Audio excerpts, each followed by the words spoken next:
Now, as the saying goes, America is the land of the free, the beacon of democracy where freedom is legally enshrined as constitutionally protected civil liberties for all citizens. Except it hasn't really been looking that way as of late. So let's review. There's a so-called trespassing bill, which now awaits President Obama's signature, that effectively serves as the nail in a coffin on the First Amendment.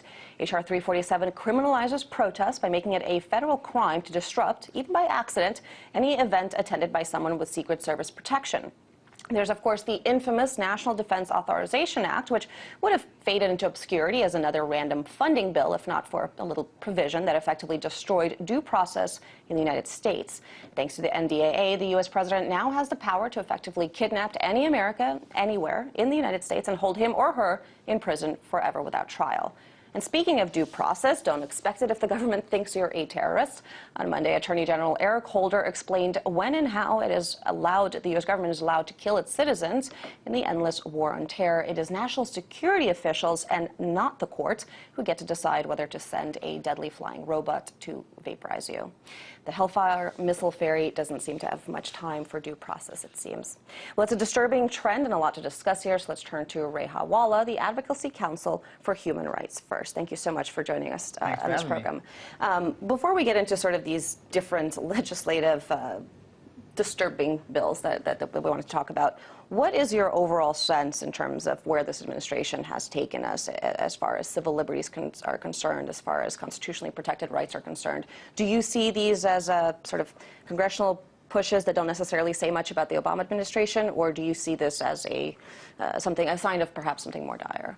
I think it's interrelated. I mean, ultimately, the Obama administration needs to take responsibility for signing these legislative proposals into law or advancing certain theories regarding executive power and how it can be wielded in the war on terror. But certainly Congress has the brunt of the blame to take for some of these proposals and really pushing forward various measures that would, for example, codify indefinite detention or keep Guantanamo open.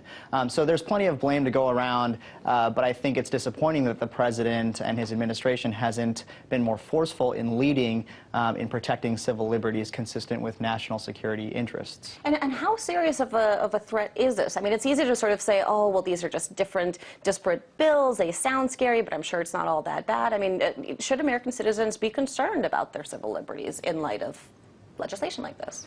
Absolutely.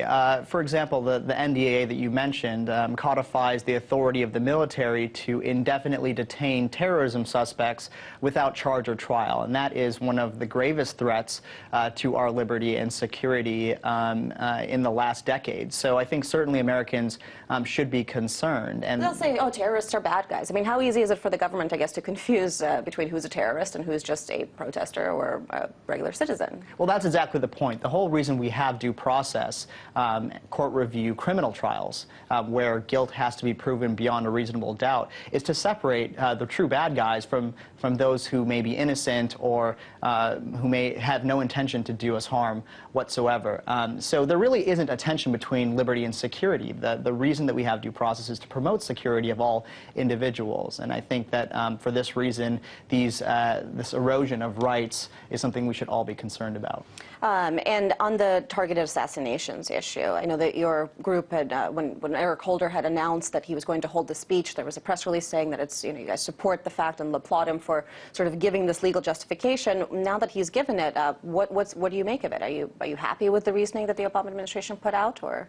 It just doesn't go far enough. That's the problem. We welcome the fact that the Obama administration is out there trying to provide some justification for its targeted killing policy, but really the American people don't know who is being killed in their name, and I think that's the big problem. What does it really mean to be an enemy combatant or a militant or someone that the United States government believes it can target for lethal force? And I think it's especially concerning that a lot of these targeted killings are happening away from the so-called hot battlefield in Afghanistan, in Yemen, or even in Somalia, which I think further calls into question what the government believes is its legal reasoning. And I think that's a concern that gets heightened in the case of constitutional considerations. considerations when you're talking about an American citizen. Right, in the murky war on terror, I guess every place could potentially turn into a battlefield, unfortunately. H.R. 347, I don't know how familiar you are with this bill, but it's the so-called trespassing law that essentially criminalizes accidental disruptions of an event where a Secret Service person is at.